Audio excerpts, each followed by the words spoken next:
Chapter 17. Mum was waiting for me as I disembarked from the plane. The personally escorted flight had fed into my star treatment scenario, but seeing Mum in the terminal was confirmation to me that this was indeed a trap. The appearance of two parents in one day was more than just suspicious. It brought to mind one of my mantras: just because you're paranoid doesn't mean they're not out to get you. There was nothing left for it but to switch to plan B: escape. This proved to be tricky. Mum was ropeable and wouldn't let me out of her sight. I surmised that I could perhaps jump out of the moving car, but wanted to try some less drastic measures first. I thought it best if I could get her to drop me at a friend's place, and now that Mum could see that I was just fine, thank you very much, she could stop worrying and let me get back to the mission at hand. After all, I had a recording session to organise, musicians to line up and rehearse, publicity arrangements to attend to, and, oh yes, that's right, I somehow had to get all my treasures off hold back in Auckland. This unscheduled South Island stop would give me a chance to catch up with my bandmates, though, and I could replenish my drug supply while I was here, so that was some consolation.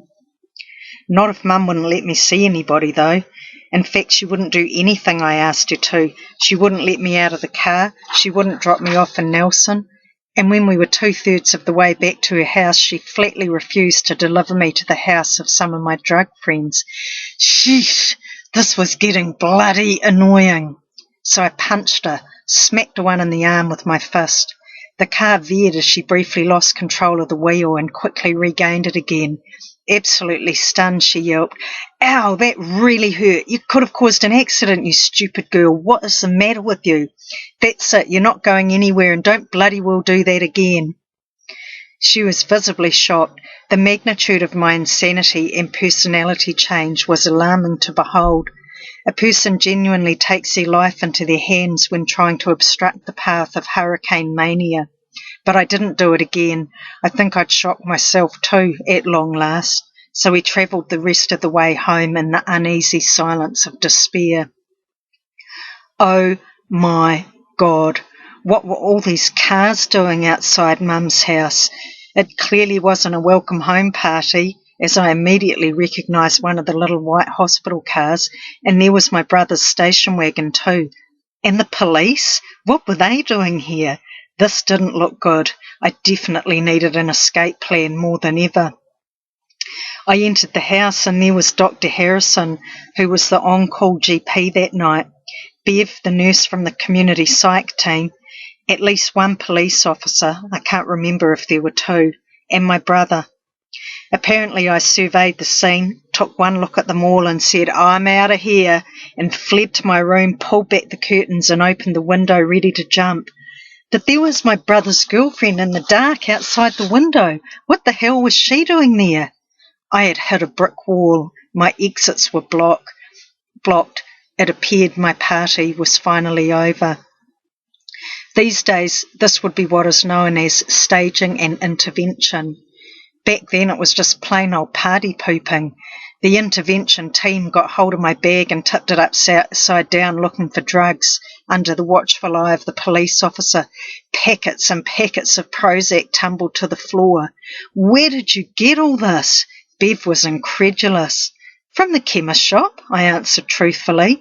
The pharmacy used to fill my prescriptions 3 months at a time. They don't do that anymore.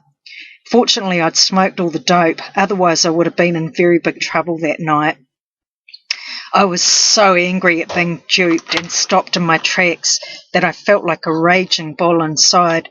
I was aggressive and hostile towards the house guests because to my mind this was all just a big mistake and I could not get anyone to comprehend me on this point. By now I was so far from sanity that I was speaking partly in words and partly in some form of ancient sign language I believed I was channeling. I could not get through to any of them. But then Dr. Harrison stepped up to the plate.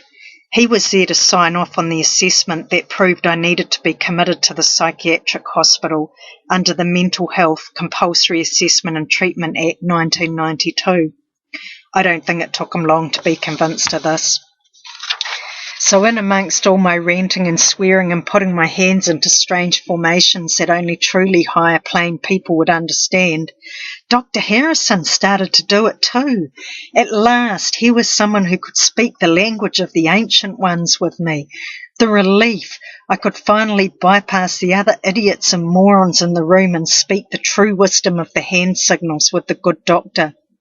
Incidentally, Dr. Harrison delivered me into the world as a newborn baby 27 years previously, and his presence in the room that night took on great cosmic significance to me. Of course, it made perfect sense that he would be the only one who could understand me. He birthed me. I have no idea what our trippy little hand signals were saying to each other. On my part, probably ancient speak for "get me the hell out of here," and on his part, probably something along the lines of "get thee to a loony bin." In reality, he was just mirroring me, trying to find a way to get a connection going so I could be committed without assaulting any of them. And it worked, even though it was all madness. The feeling that somebody finally understood me and could communicate with me totally diffused the situation. I let him talk me down in his gentle, diplomatic manner, and from there the next thing I remember is being brought into the local police station.